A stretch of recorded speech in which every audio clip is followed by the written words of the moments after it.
In the dim glow of a Roman night, where oil lamps flickered against stone walls, words were carved not for memory, but for vengeance.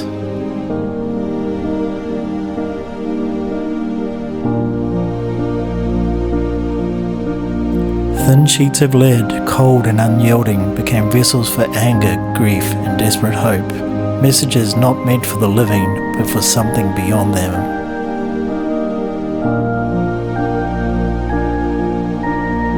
They were called depictions, cursed tablets inscribed with names, pleas, and commands buried in silence beneath the earth. Folded, pierced, and hidden in graves, wells, and sacred places, they were believed to carry human voices into the unseen world where justice could be demanded or revenge fulfilled.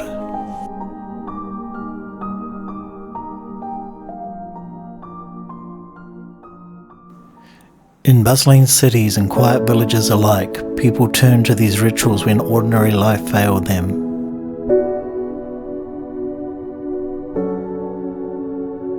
A stolen possession, a broken promise, a rival who could not be defeated by law or strength. When power slipped beyond reach, belief stepped in to fill the void.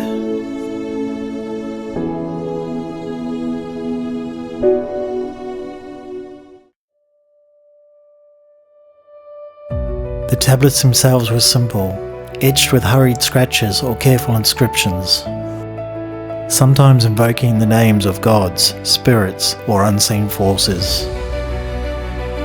They did not ask politely, they commanded. Bind them, silence them, bring them down. Some were buried with the dead, entrusted to those who had already crossed into the next world.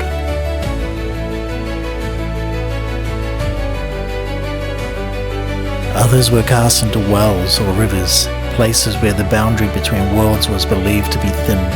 It was said that from these depths unseen forces could hear what the living could not answer. There was fear in these acts, but also something deeper. A quiet desperation to be heard, a belief that somewhere, somehow, justice existed, even if it had to be summoned in the darkness.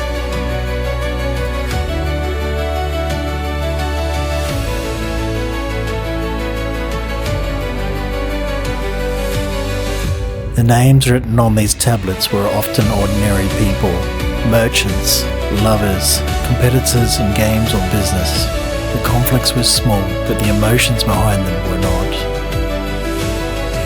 In a world where outcomes could feel uncertain, where power was uneven and voices could be ignored, these tablets gave form to something invisible, control, or at least the illusion of it.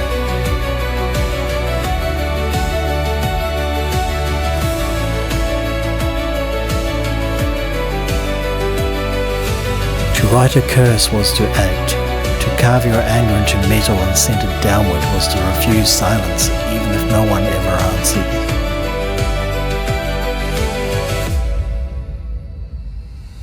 And perhaps that was enough.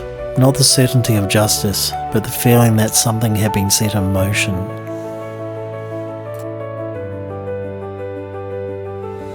Across centuries, these tablets remain, unearthed, translated, studied. Their words still echo, not as spells, but as fragments of human emotion frozen in time. Because beneath the rituals, the invocations, and the darkness, they reveal something familiar.